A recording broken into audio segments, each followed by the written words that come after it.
How many of you are familiar with Treasure Island? Except for you. How many of the rest of you are familiar with Treasure Island?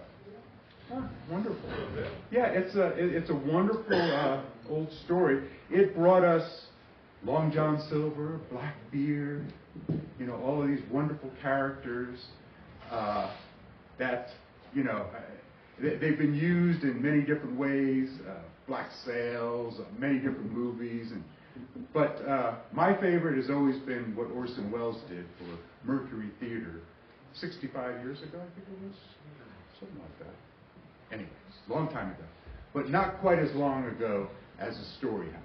So, without further ado, Squire Trelawney, Dr. Livesey, and the rest of the gentlemen, having asked me to write down all the particulars of Treasure Island from beginning to end, leaving nothing out except for the location of the island itself. And that only because there's still treasure there left to be lifted. I put forth my pen on the year of our grace, 1783, and I went back 19 years to when my father kept the Admiral Benbow Inn. And the old brown seaman with the saber cut on his cheek first came to lodge under our roof. I was 14 years old at the time, but I remember it like it was yesterday.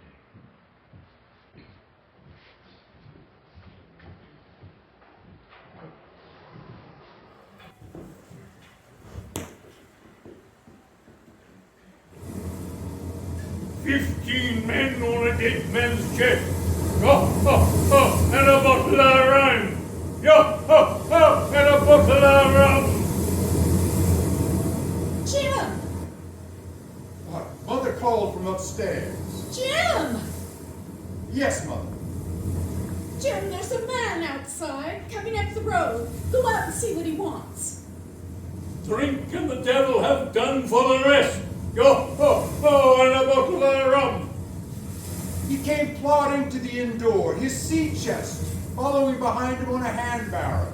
A tall, strong, heavy, nut-brown man, his tarry pigtail falling over his shoulder of his soiled blue coat, his hands ragged and scarred, with black, broken nails, and the saber cut across his cheek, a dirty, livid white, singing that old sea song that he sang so often afterwards. Yo, ho, ho, and a bottle of rum. Yo, open up in there. Now, then, boy, Yes, sir? what do you call this place? The Admiral Benbow Inn, sir. Admiral Benbow Inn, huh? Nice, lonely looking, pleasant, cilligated grog shop. Folks don't come here very much, do they, boy? Not much company. No, sir, more the pity.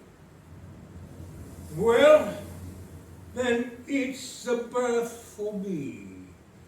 I'm a plain man.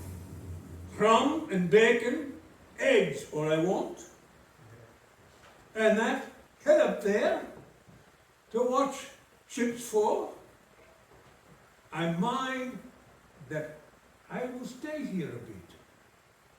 Hey, you matey, with a wheelbarrow. Bring that chest up. And you, Jim, you help, it's heavy. Yes, sir. Call me Captain, boy, Captain. Yes, Captain. Just one thing more. Yes, Captain? You ain't seen him, have ya? No, sir, who do you mean? Along the road, maybe. You might have seen him somewhere. You can't tell. Let me know if you see him, boy. A seafaring man. With one leg. Yes, sir. Captain! Yes, Captain. Bring me a noggin of rum, boy.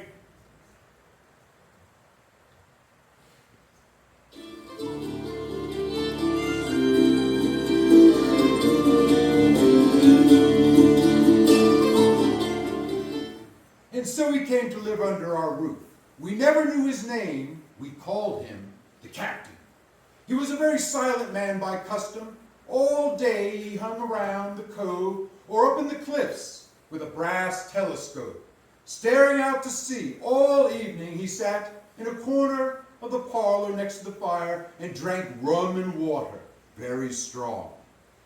And every day, before he came back from his stroll, he'd ask the same question. Jim? Yes, Captain? Any seafaring man go by today along the road? No, Captain. And Jim? Yes, sir? You're a good boy. Jim, you wouldn't lie to me ever, would you, Jim? No, sir. You haven't seen him, have you, Jim?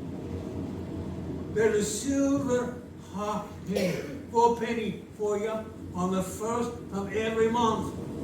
If you keep your weather eye open for a seafaring man with one leg. Let me know the moment you see him, won't you, Jim?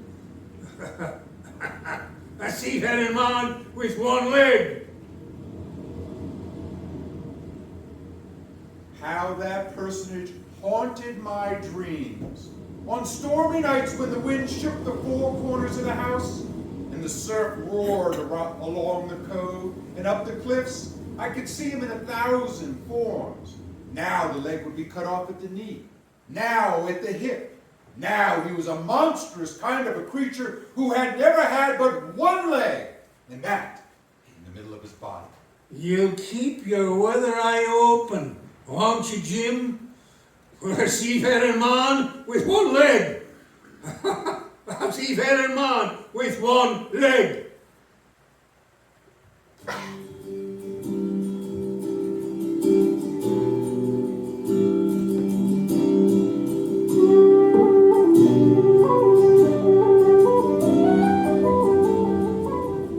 Months went by. The captain bade fair to ruin us, for he kept on staying week after week, month after month. And never a penny of money, Jim. Not a penny has he paid us since the day he came here. And me, a poor widow. Mother, why don't you ask him for some? Well, I'll tell you the truth, Jim. I'm afraid to ask him. I'm afraid of the man. Now, if your father was alive... In all that time, none of us ever saw him open the great sea chest that was in his room. There were nights when he took a deal more rum and water than his head could carry. 15 men on a dead man's chest. And a bottle of rum. Often I heard the house shaking and all the neighbors joining in for dear life. Drink and devil have done for the rest. Yo-ho-ho and a bottle of rum. Quiet in midship.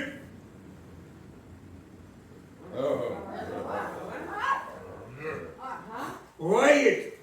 He would force them all to listen to his stories.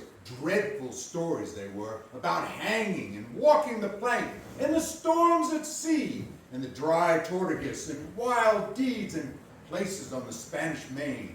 By his own account, he must have lived his life among some of the wickedest men that God ever allowed upon the sea.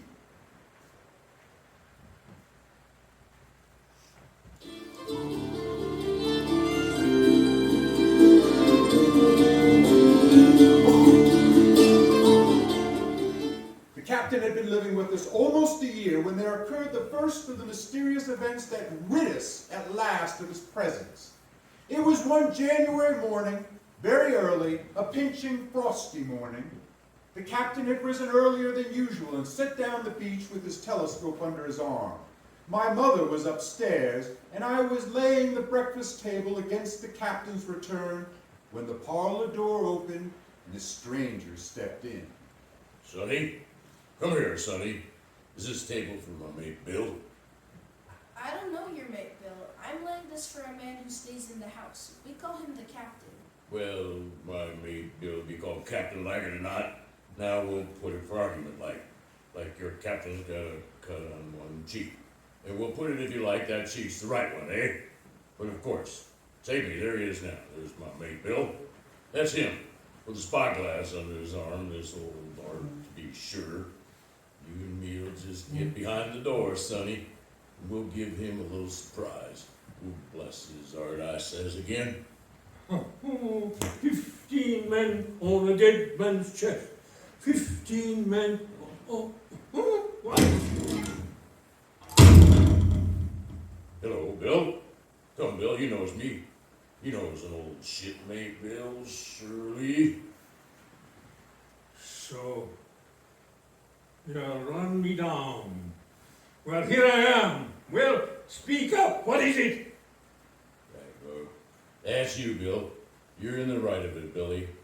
I'll have a glass of rum from this dear child here, what I took such a liking to, and we'll sit down, if you please, and talk square, like old shipmates. Sit down, Bill. And you, Sonny, get aft. Yes, sir. And none of your keyholes on me, do you hear?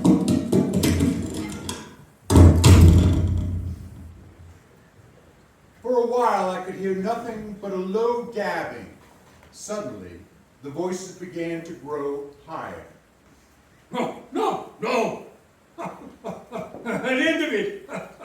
It comes to swinging! Swing! Oh, that's better! Swing it! Ah! I saw a black dog, streaming blood, running off down the road. Presently, the captain returned alone. Jim, give me some rum. Captain, are you hurt? I must get away from here. Get away. That's what. I must get away from here. What's happened, Jim? What's happened? It's the captain, Mother. The captain? Oh dearie me. What a disgrace. I've been afraid of something like this ever since he came into this house with that old chest of his. I got the rum and tried to put it down his throat, but his teeth were tightly shut and his jaws were as strong as iron. An hour later, our friend Dr. Livesey came. Doctor, what shall we do? Where is he wounded, Doctor? Wounded, a fiddlestick's end. No more wounded than you or I. The man's had a stroke. Where's Black Dog? Black dog, there is no black dog, except what you have on your own back. You've been drinking rum, man, and you've had a stroke. Now listen to me. 1 glass of rum a day won't kill you. But if you take one, you'll take another and another and another, and then you'll die. Die and go to your own place, like the man in the Bible. And the world will be rid of a very dirty scoundrel. Do you understand that? Do you? The name of rum for you is death.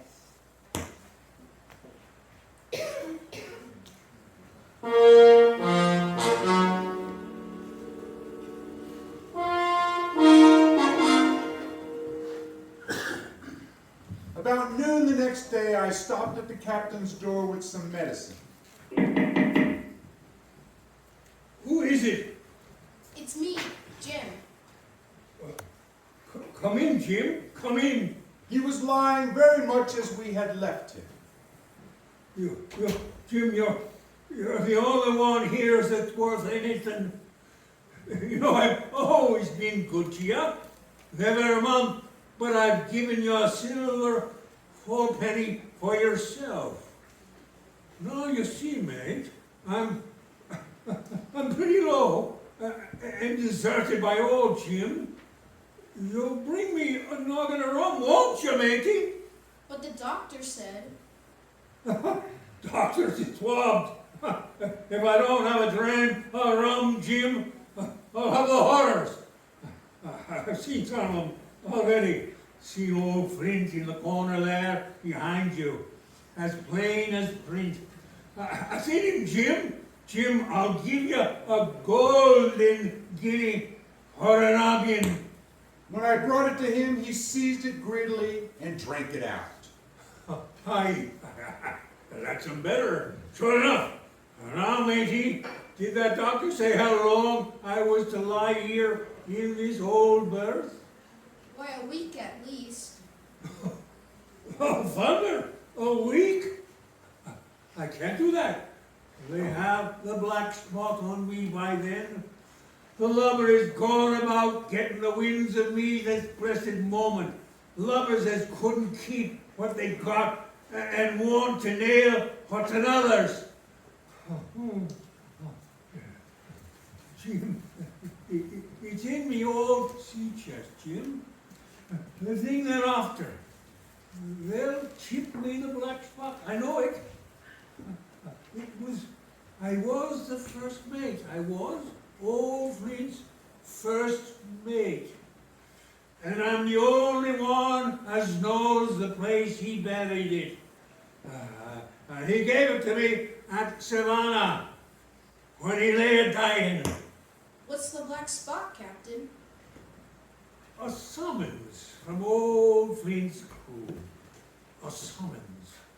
And them that gets it, Jim, is lucky when they're dead.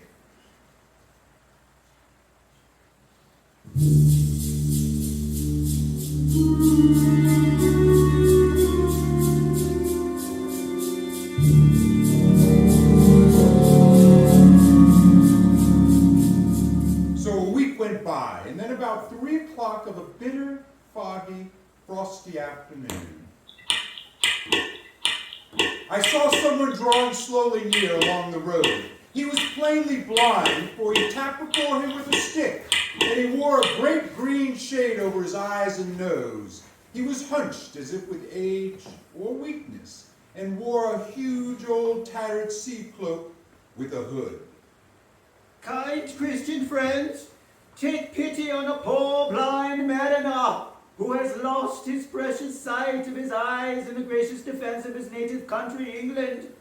And God bless King George.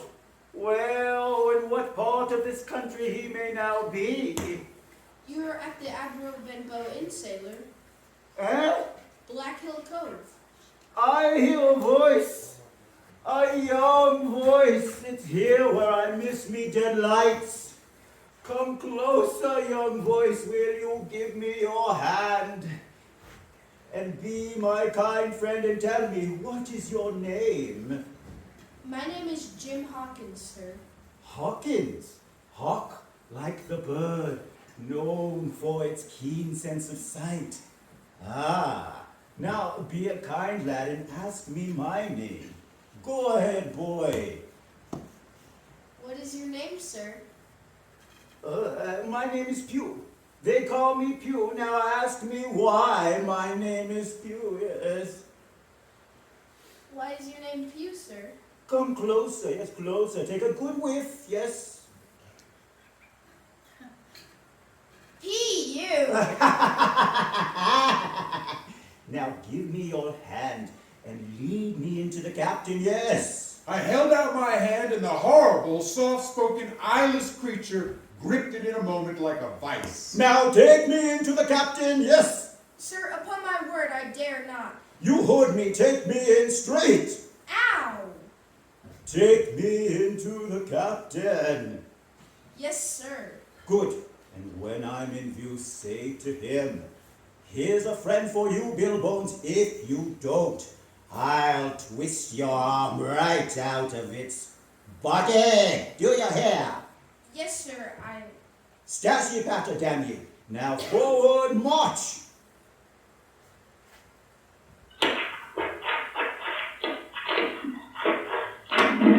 Here's a friend for you, Bill Bones. Now, Bill, sit where you are. Business is business. Hold out your left hand, Bill. Boy, take his left hand by the wrist and bring it near to my right. Here's a little bit of paper for you, Bill Bones. Now that's done, I'll be going. Goodbye, Bill. Goodbye, young Jim Hawkins. Jim? Yes, Captain. What time is it, Jim? 10 o'clock. 10 o'clock? 10 o'clock. 6 hours. We'll get her him yet. Pew and Black Dog and Long John Silver.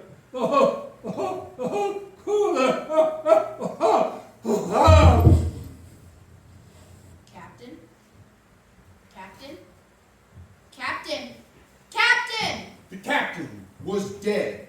And there we were, my mother and I, a woman and a boy of 14, alone at night in the house with the dead captain's body on the parlor floor. He owes us money. He does. A whole year and never a penny from him. And me, a poor widow.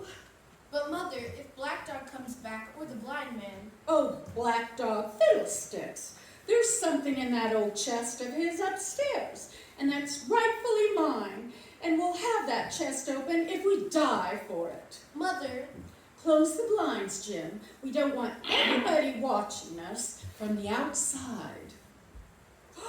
We have to get the key off of him.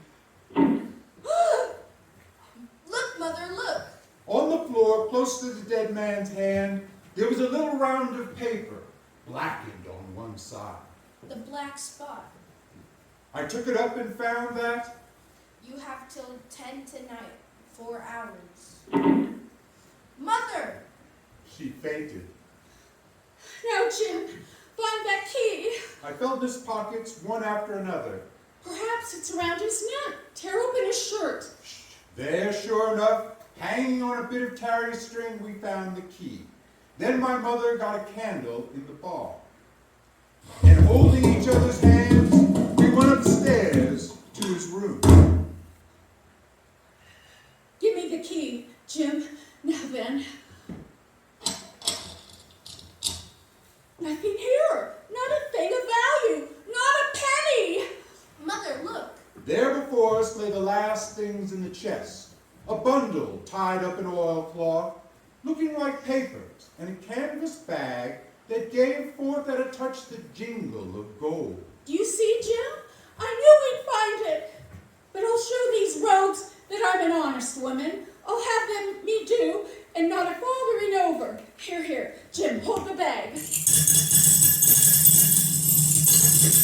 The coins were of all countries and sizes, doubloons and Louis d'Ors, and guineas and pieces of 8. Mother! What is it, Jim? Mother, listen!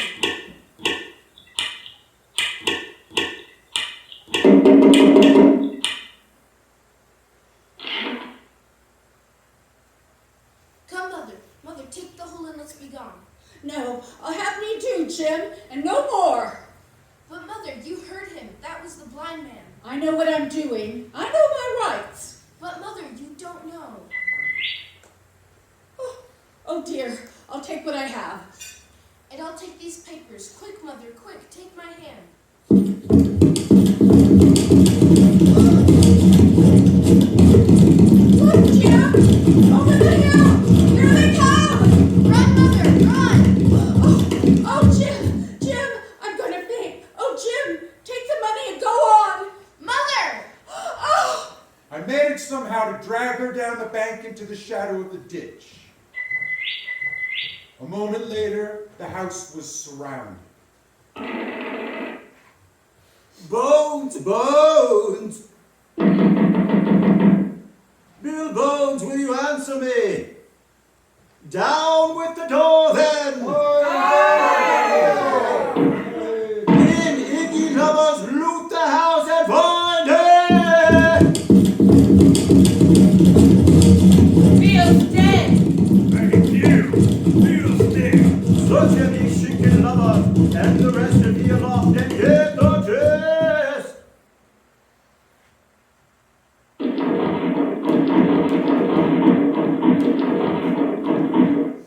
It was a good thing my mother had fainted, or she would have had to watch me while our poor house was pulled apart and smashed. Whatever it was they were after, they did not find it. Well, is it there? The money's there. Jim! What is it, Jim? What are they after? The map, Mother. Flint's map. Hey, you! That's the signal! Scatter me, lads! Hold on, ye sneaks! It's in the house, you know it is! Shiver me soul if I had me eyes! The signal, Pierre! The signal! Ye dogs, ye had ye hands on hundreds, on thousands. Are you giving up now? Ye be as rich as kings if ye could find it. Ye know it's there, and ye stand there skulking and hiding. There wasn't one of ye dared face Bill, and I did it, I, a blind man, and I'm to lose me chance for ye. I'm to be a poor, crawling beggar sponging for rum when I might be rolling in a coach. If ye had the pluck of a weevil in a sea spit among the lot of ye. That's the last signal! Get out! Scatter me, lads! Duh! Black dog Johnny! Duh! He won't you me! That won't you! The horses I hear them! Johnny Black Dog, don't leave old you, dog!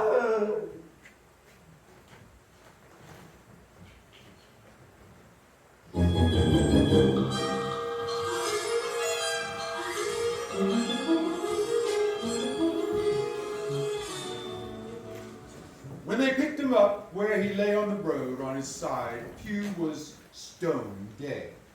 The horsemen, as it turned out, were revenue officers with some news of a strange Luger in Kit's Hole. And they set forth that night in our direction. They took my mother to a neighbor's house. Well, Hawkins, they got the money, you say? Well, what in fortune were they after? More money, I suppose. No, Sergeant, not money, I think. In fact, sir, I believe I have the thing in my pocket. And to tell you the truth, I would like to put it in safety. To be sure, boy, quite right. I'll take it. I thought perhaps Dr. Livesey. Oh, yes, Dr. Livesey. Perfectly right, perfectly right.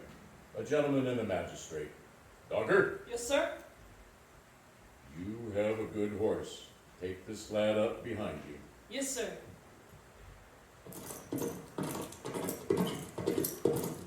We rode hard all the way till we came to Dr. Livesey's door. Dr. Livesey, the doctor's supping tonight at the Squire. The Squire? So there we go, boy.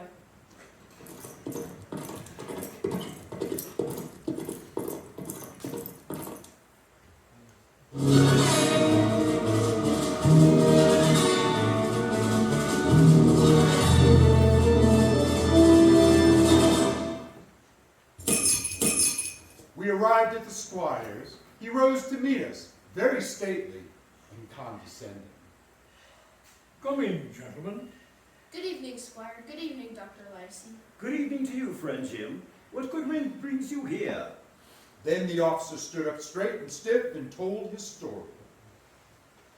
Sergeant, you're a very noble fellow. And this lad Hawkins is a trump, I perceive. Hawkins, ring that bell. The sergeant must have some ale. And so, Jim, you have the thing that they were after, have you? Here it is, sir. You've heard of this Captain Flint, I suppose, Squire? Heard of him? Heard of him? He was the bloodthirstiest buccaneer that ever sailed. Blackbeard was a child to Flint. The Spaniards were so prodigiously afraid of him that I tell you, sir, I was almost sometimes proud that he was an Englishman. Ah, what interests me is, had he money? Money? What are those villains after but money? That we shall soon know. What I want to know is this. Suppose I have in here in my pocket some clue to where Flint buried his treasure. Will that treasure amount to much? Amount to, sir? It will amount to this.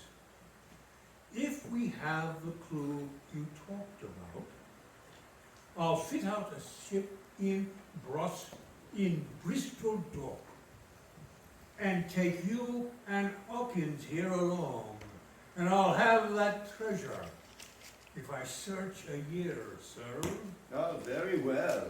Now, if Jim is agreeable, we'll open the packet. A map of an island with latitude and longitude. Oh, there's writing. Tall tree, spyglass shoulder, bearing a point to the north of northeast. Skeleton Island, southeast by east. 10 feet, the bar silver is in the north cache. Livesey, Yes. you'll give up this wretched practice at once. Tomorrow, I start for Bristol. In 3 weeks. 3 weeks.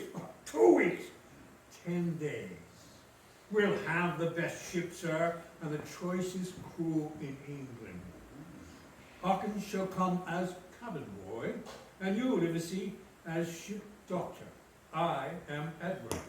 I'll go with you, Squire. So will Jim, and he'll be a credit to the undertaking. There is only one man I'm afraid of. Well, who's that? Name the dog, sir. You, sir, for you cannot hold your tongue.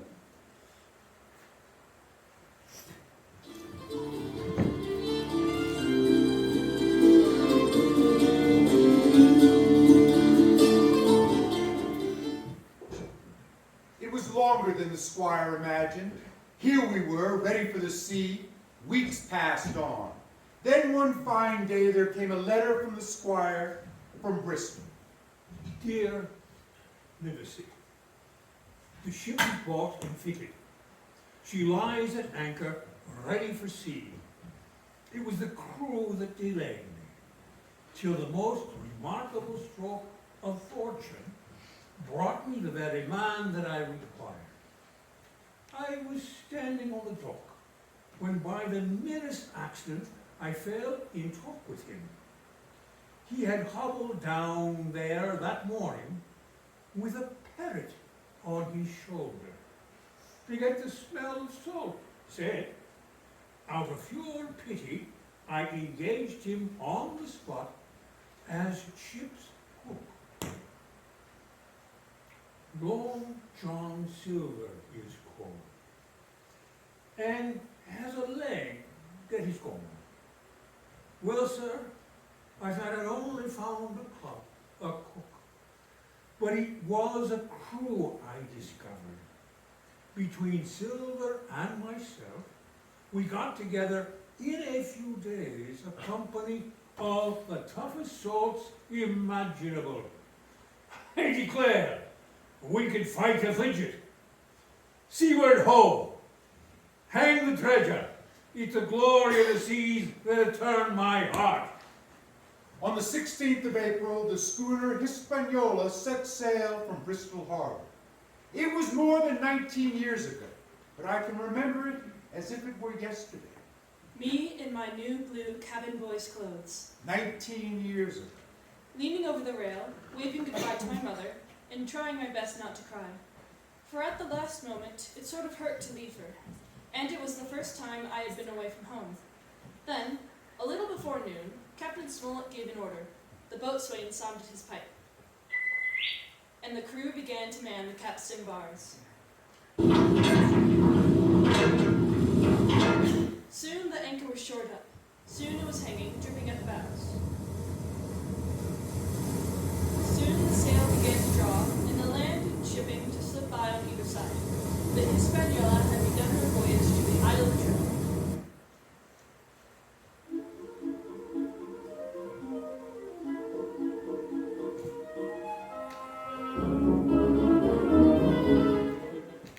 On the second day out, I made the acquaintance of our one-legged ship cook, Long John Silver.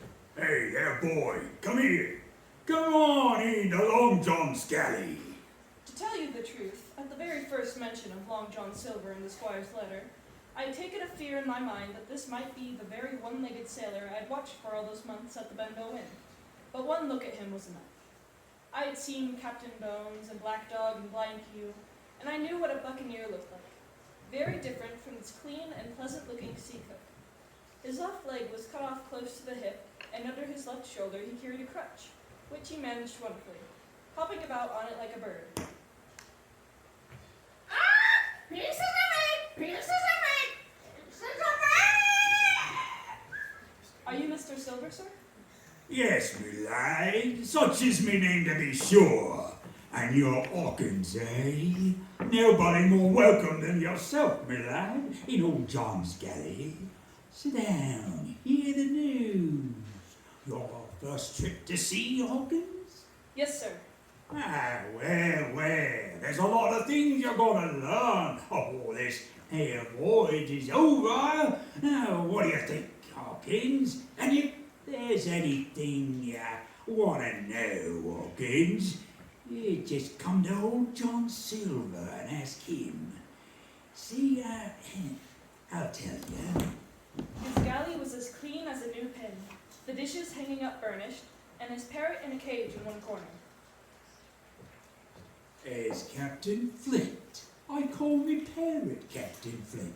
Yeah, the parrot, after the famous buccaneer. Here's Captain Flint, predicting success to our voyage, wasn't you, Captain? She's a powerful old bird, is Captain Flint. 200 years old as she's a day. And if anybody's seen a more wickedness in the world, it must be the devil himself. She sailed with England, the great Captain England, the pirate. And on the old walrus, that's Flint's old ship. As I seen a mock with the red blood, and fit to sink with gold. She's been at Madagascar, and at Malabar, and Suriname, and Providence, and Portobello. To look at her, you'd think she was a baby, Hawkins, but... oh, you smell powder, haven't you, Captain? And blood, eh, Captain? What about ships and heads on And pieces of meat, Captain. pieces of meat, pieces of meat, pieces of meat, pieces of meat.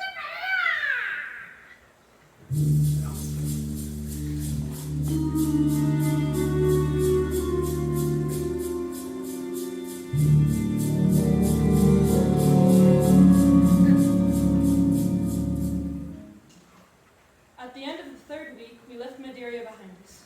The ship proved to be a good ship. The crew seemed to be capable seamen. There was only one man aboard who was not satisfied, and that was the ship's master, Captain Smollett. I'll speak plain. I don't like it. I don't like this cruise. I don't like the men. I don't like me officers. That's short and sweet. But nobody paid much attention to him. Every man on board seemed well content. Double grog was served on the least excuse. There was stuff on odd days, and always a barrel of apples standing broached in the waist to help anyone who had a fancy. Never knew good come of it. Spoil forecastles, hands make devils. That's my belief. We're not home again yet. But good did come of that apple barrel. It was about the last day of our outward voyage, sometime that night, or at latest before the noon of the morrow. We should sight the treasure island.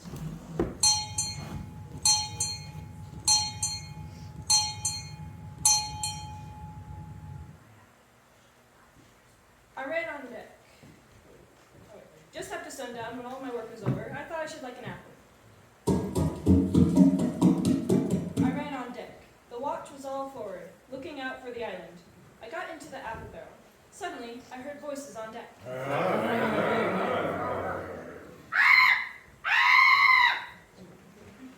Look here, Barbecue. How long are we going to stand off and on? Like a blessed bumble. By thunder, I want to go in near that cabin. I do. I want their pickles and wine and that. How long, by the powers? The last moment I can manage, that's how long. How many tall ships, think you, have I seen laid aboard?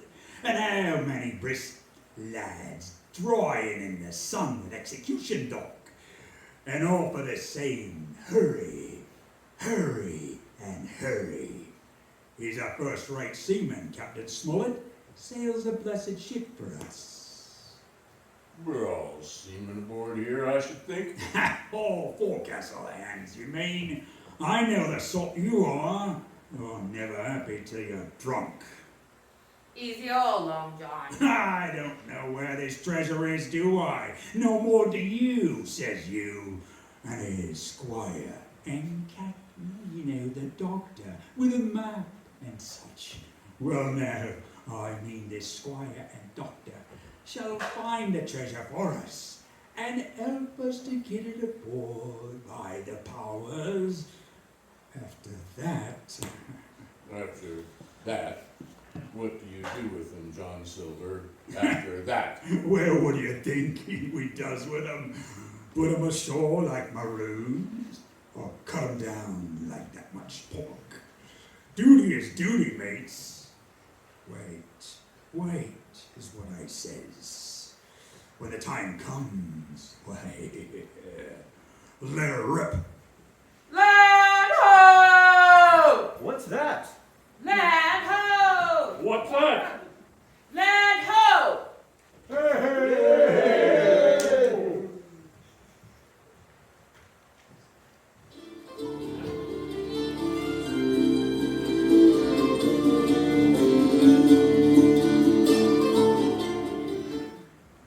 Away to the southwest of us we sought, Treasure Island. 10 minutes later, we were gathered in the cabin. The squire, Dr. Livesey, the captain, and myself. Now, Hawkins, you have something to say. Speak up. I did as I was bid. I told them the whole story of Silver's conversation. When that was done, all three, one after another, and each with a bow, drank my good health. Then the squire rose. Captain Smollett, you were right, and I was wrong. I owe myself an ask. I await your orders, sir. This Silver is a remarkable man, yes. Here's the way I see it. We must go on, because we can't turn back. Now, what I propose is that we don't wait for them to surprise us, but that we come to blows at our own time, and when they least expect it. There must be some faithful hands left. Well, we must find out who they are. Jim here can help us more than anyone. The men are not shy with him, and Jim is a noticing lad, yes. Hawkins, I put prodigious faith in you.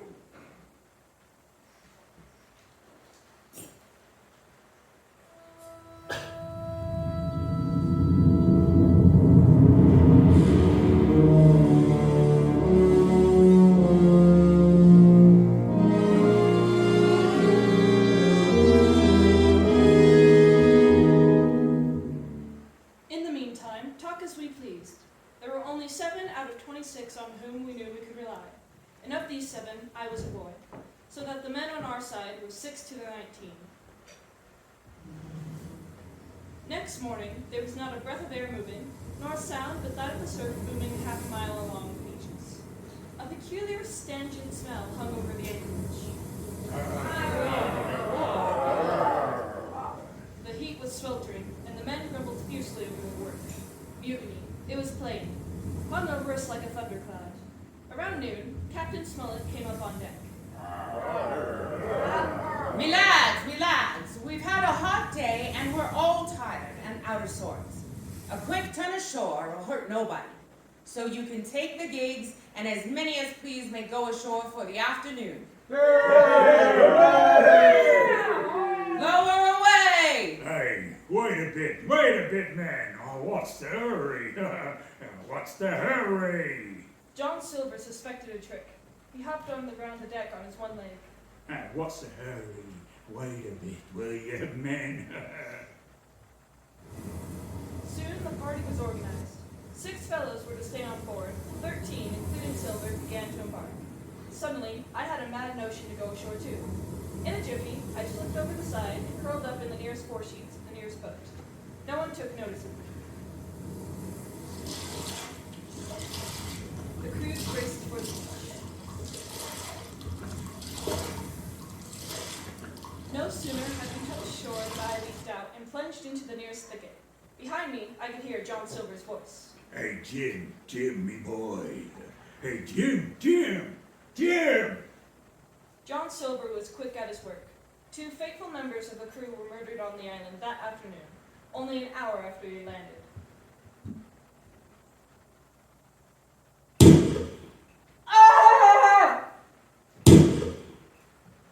The second killing I saw with my own eyes from where I lay hidden among the trees. Will you telling me you'll let yourself be led away with that kind of mess of swabs? Sure as God sees me, I'd sooner lose me hand than turn again me duty. Mate, it's because I think's gold dust of you. Gold dust. John Silver, you're mate of mine no more. If I die like a dog, I'll die in me duty. You've killed Ellen, have ya? Kill me too if you can, but I defies ya. He started to walk away. Try this then. Long John whipped the crutch out of his armpit and sent it hurtling through the air. It had struck him in the back and killed him. Then Silver brought out a whistle. I didn't wait. I ran. I ran as I never ran before.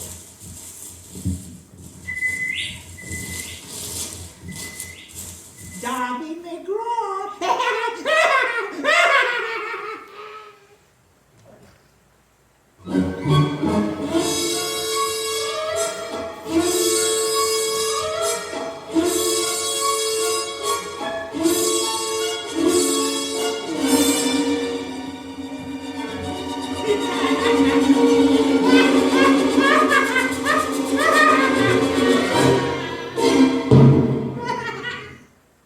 I looked up the side of the hill.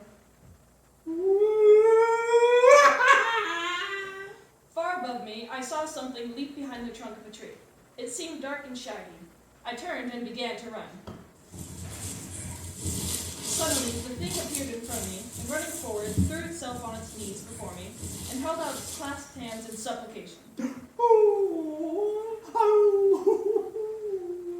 Who are you? I'm poor Ben Gunn, I am. I ain't spoke with a Christian these 3 years. 3 years? Were you shipwrecked? No, mate. Marooned. 3 years. Lived on goats since then, and berries and oysters, mate. My heart is sore for Christian diet. You mightn't happen to have a piece of cheese about you now. No? Oh. Well, many's a night I've streamed of cheese, toasted mostly, and woke up again, and here I was. What do you call yourself, mate? Jim. Jim. Ha! Well now, Jim, you wouldn't think, would you? You wouldn't think I was rich to look at me, would you now? Why, no, not in particular. Well, but I am, Jim. I'm rich. Powerful rich. Oh, Jim, you'll bless your stars, you will. It was a fuss that found me. Suddenly, his eye fell on the Hispaniola lying far below us. Between it and the land was the jolly boat with 5 men moving towards shore, but I could not tell if they were our men or the mutineers. Jim, tell me true. That ain't Flint's ship. It's not Flint's ship, and Flint is dead. There are some of Flint's hands aboard, though. Worse luck for the rest of us. Not a man with one leg. Silver? Ooh, if you were sent by Long John, oh, I'm as good as pork, I know it. I was in Flint's ship when John Silver, when old Flint buried the treasure. He and 6 strong seamen, they was ashore nigh on a week. And then one day, here comes Flint, by himself in a little boat, and the 6 are dead. Dead and buried along with the treasure. We done it, not a man of us could make out. I told them the purpose of our voyage and the predicament in which we now found ourselves. Oh, that Long John, he's a bad one. Then you're all in a clover hitch, ain't ye? Well, you just put your trust in Ben Gunn. Ben Gunn's the man to help ya. You tell that to your squire, Jim. Ben Gunn's the man. That's what you say. And Ben Gunn says you has ideas of his own. Woo! Look at that! Far below us, we saw a Union Jack fluttering in the air above the woods. Now, there's your friend sure enough. More likely it's the mutineers. Now, mate, Silver Fly the Jolly Roger, that's your friend sure enough. Ashore in the old stockade, made years and years ago by Flint. Woo! What's that? That's the ship's cannon. Shooting at the stockade. Come on! Wait a minute, wait. Ben guns fly. Rum wouldn't bring me down there. But remember, kid, Ben Gun's the man to help ya. And when Ben Gunn is wanted, you know where's to find him. Just where you found him today. I started to run towards the flag. Hey, Jim! Yes, sir? You wouldn't forget about that piece of cheese, will you, mate?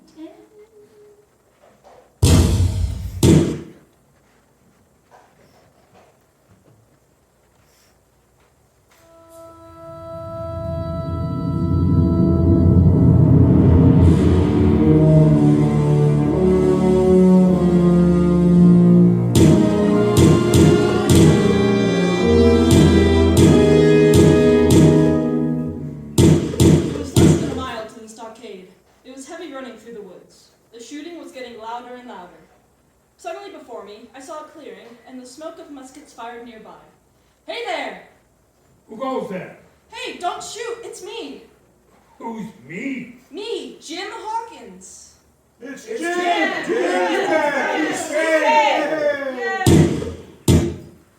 Moments later, I was over the stockade among my friends, and soon afterwards the firing ceased. The mutineers were saving their powder. The stockade was a good place, with a paling 6 feet high all around it. We could have held it against a regiment, and here Captain Smollett decided to stay and await our enemy's next move.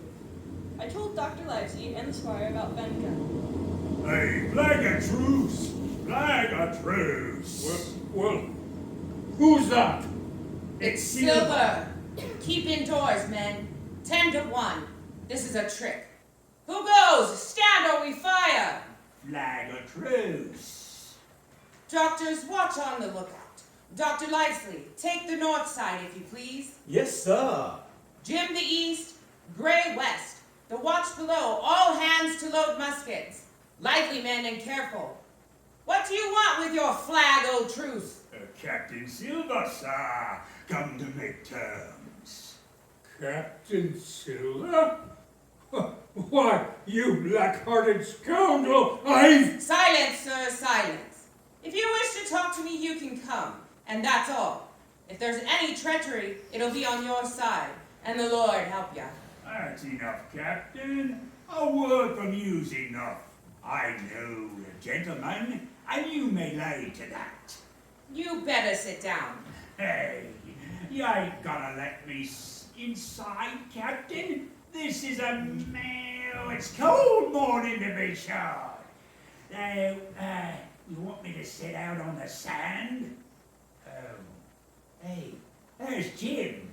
Top of the morning to you, Jim. Why, hey, you're all together now, like a happy family. In a manner of speaking. If you've anything to say, my man, better say it. Right you were, Captain Smollett. Duty is duty, to be sure. Well, here it is. We want that treasure, and we'll have it. That's our point. We'd just as soon save your lives, I reckon, and that's yours. You have a chart, haven't you? That's as may be. Well, you have. I know that. What I mean is, we want that chart. You give us that chart to get to the treasure by, and we'll give you my day. Upon my word of honor, to clap you somewhere safe ashore. Is that all you have to say? Every last word, by thunder! Refuse that, and you've seen the last of me. But musket balls. Very good. Now you'll hear me. If you'll come up one by one, unarmed, I'll engage to clap you all in irons and take you home to a fair trial in England. If you won't, as me name's Alexander Smollett, I've flown me sovereign's colors, and I'll see you all to Davy Jones. You can't find the treasure, you can't sail the ship, and you can't fight us. I stand here and tells you so. And it's the last good word you'll get from me. Now tramp me, lad! Yeah, laugh, by thunder, laugh. Before an hour's out, you'll laugh from the other side of your face. Them that'll die be the lucky ones.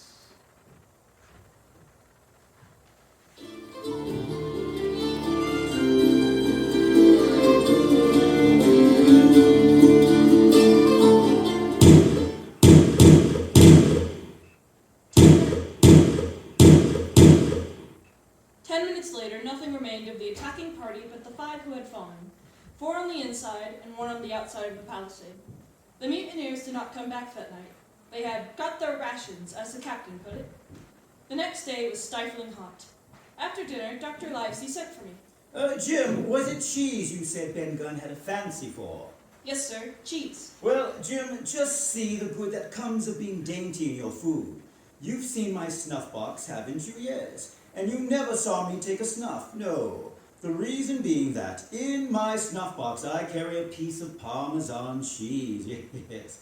A cheese made in Italy, very nutritious, so they say. Well, that cheese is for Ben Gunn. Well, goodbye, lad. Then he took up his hat and pistols, girt on his cutlass, put the chart in his pocket, and set off briskly through the trees. That afternoon, the blockhouse being stifling hot, and the little patch of sand beside the palisade blazed with the midday sun, and so much blood about me, and so many poor dead bodies lying around, a new idea came into my head. This was to swim out under the cover of the night, cut the Hispaniola adrift, and let her go ashore where she fancied. The mutineers, after their repulse of the morning, had nothing nearer their hearts than up anchor and away to sea. This, I thought, would be a fine thing to prevent. It was evening when I reached the east coast of the island. I could see the Hispaniola laying at shore at anchor, and there was the Jolly Roger, the black flag of piracy flying from her peak. As the last rays of daylight dwindled and disappeared, absolute darkness settled down on Treasure Island.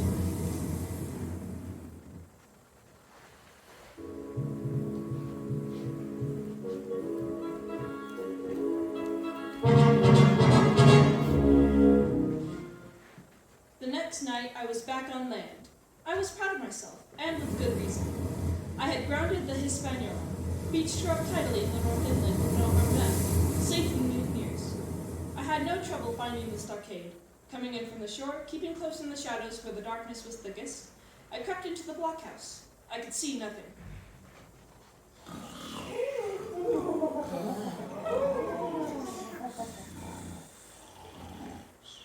The doctor and squire must have worried about me. I should lie down in my own place, I thought, and enjoy their faces when they found me in the morning. I felt for a place to lie down. Pieces of eight! Pieces of eight! Pieces of eight! Who goes? Who goes? Bring a torch, Dick. Well. Shiver me timbers. Jim Hawkins dropped in like, well, a pleasant surprise for you, old John here. I've always liked you, I have, Jim. We're a lad of spirit, a picture of my own self when I was young and handsome. Always wanted to join my camp and take your share and die a gentleman.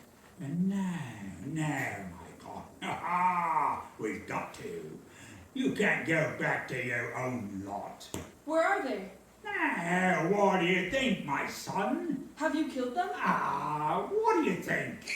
Well, I'm not such a fool, but I know pretty well what I have to look for. But there's a thing or two I have to tell you. And the first is this. Here you are in a bad way. Ship lost, treasure lost, men lost. And if you want to know who did it, it was I. I was in the apple barrel the night we sighted land. And I heard you, John, and you, Dick Johnson, and Hans, who's now at the bottom of the sea, and told every word you said before the hour was out.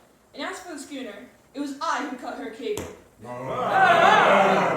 And it was I who brought her where you'll never see her more. Not one of you. I no more fear you than I fear a fly. I'll put one to that. And there go, you sneaking son of a skunk. And so will I. Avast there. Who are you, Tom Morgan? Maybe thought you was captain here, perhaps. Tom's right, kill the boy! Did any of you gentlemen want to have it out with me? Aimed at once, it shall get it. You won't fight then, by thunder, you'll obey. You may lay to it. I like that boy now, and I've seen a better boy than that. He's more a man than any pair of rats in this here house. What I say is this, let me see him that'll lay a hand on him. That's what I say, and you may lay to it. Seems you have a lot to say. Pipe up and let me hear it. Or lay to. John! What? Oh, we got something for you, John. Step up. I won't bite ya. Hand it over, lover. The black spot. I thought so. What's on it? Yeah. Deposed. Deposed. That's it, is it? Very pretty note, to be sure. Like print, I swear. But it ain't one prettier note than what I got here. What's that? What does it look like, lads? A chart. That's what it is, a chart. A chart for this island. Oblast chart. Now, what do you say to that? Yes. That's Flint. Sure enough. That's it! That's it. JF and the clove hitched to it, so he done have a. Silver's the man.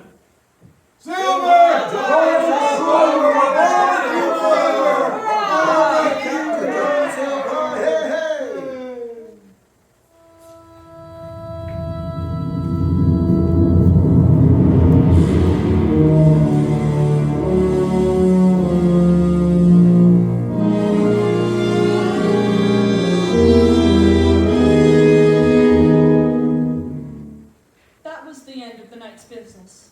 Only much later, I woke up suddenly and felt someone beside me. Jim. Jimmy boy. Yes, Long John? I saved your life for you tonight, Jim. Now, you and me stick close, Jim. Back to back, like, in case of trouble.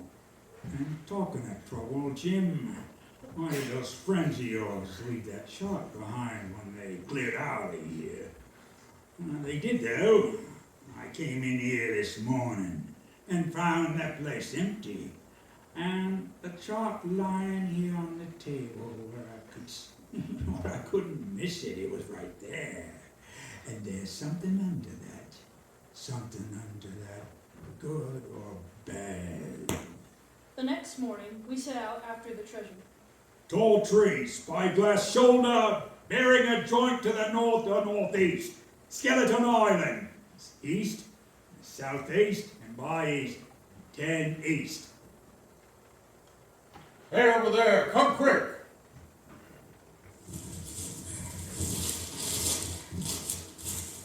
At the foot of a pine, half covered with green creeper, a human skeleton lay on the ground.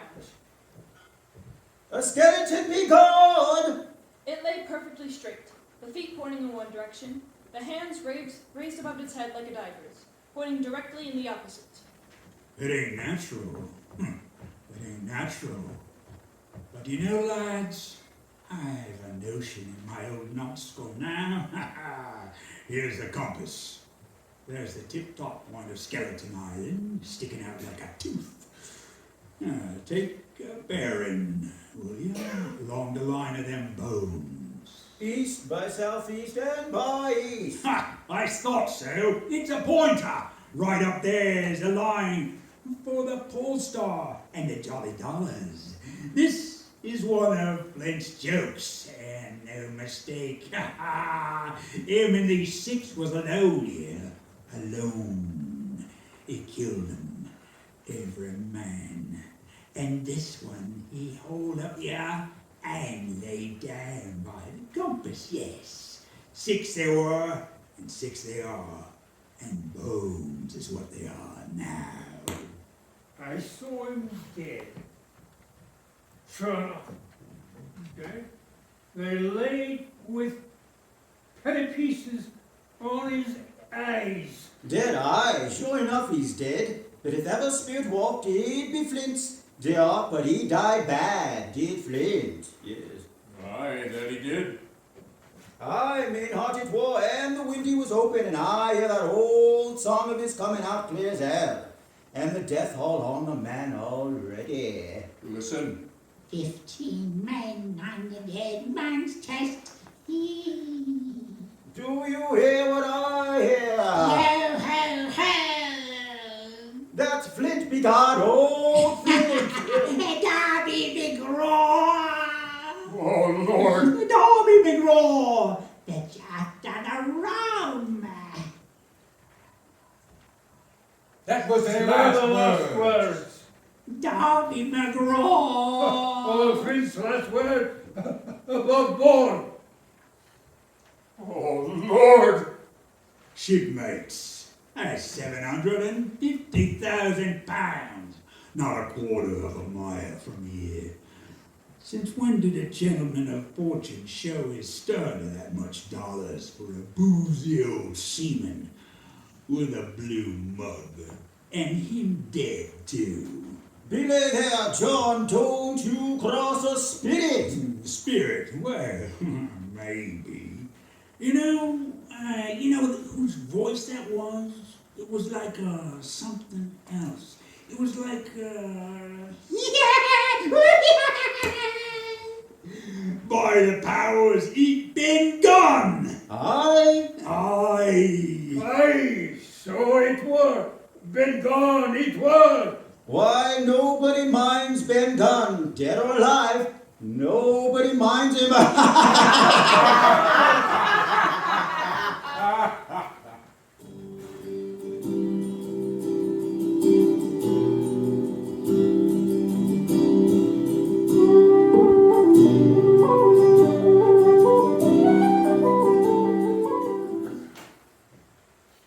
Spyglass shoulder, bearing a point to the northeast, Skeleton Island, southeast, and buys east, 10 feet.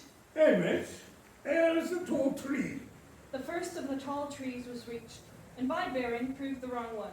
So did the second, and so did the third. There it is. Long John, Mary. There it is. Before us was a great excavation. In this was the shaft of a pick, broken in two, and the boards of several packing cases strewn around, all branded with the name Wallace. The name of Flint's ship. The treasure had been found and rifled. The 700,000 pounds were gone. We turned and saw above us on the edge of the pit, Ben Gunn, Dr. Livesey, Gray, and the squire, all with muskets. The doctor's plan had worked. The pirates had fallen into a trap.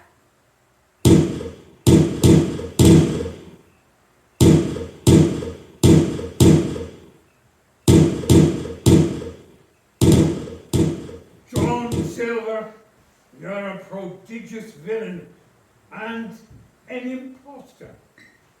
But you saved this boy's life, and I'll not prosecute you. But the dead man, sir, hang about your neck like a millstone. Thank ye kindly, sir. I dare you thank me. It's a gross dereliction of my duty. Stand back.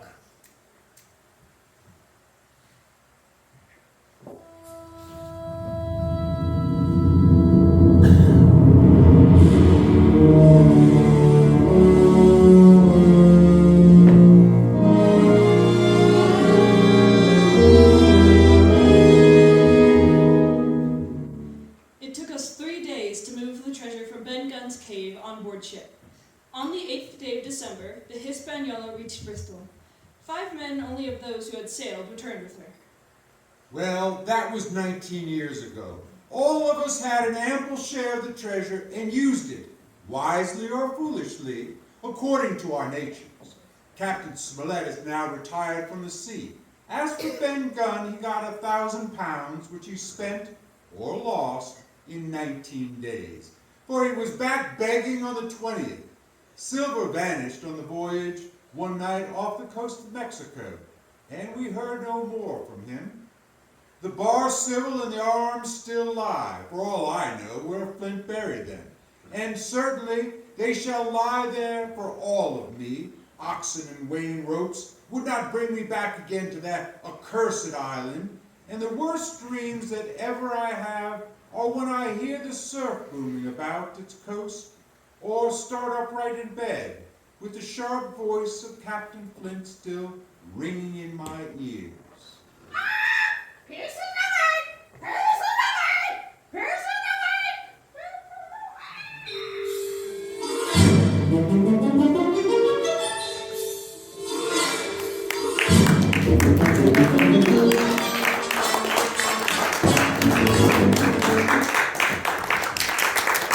Thank you all for coming out tonight. It was a warm one, but we made it. Big thanks to the Tudor House and John for having us, and for Rocky's Roadhouse food. Wasn't that something? Yes, of course. And thank you all for our wonderful cast. Where's young Jim? Young Jim is not walking well. Broke a toe, sprained the other ankle. But he's a real sport, so we'll let him stay back here. Thank you all for coming out tonight. And thanks, Matt, for doing the lights up there. How nice you made me.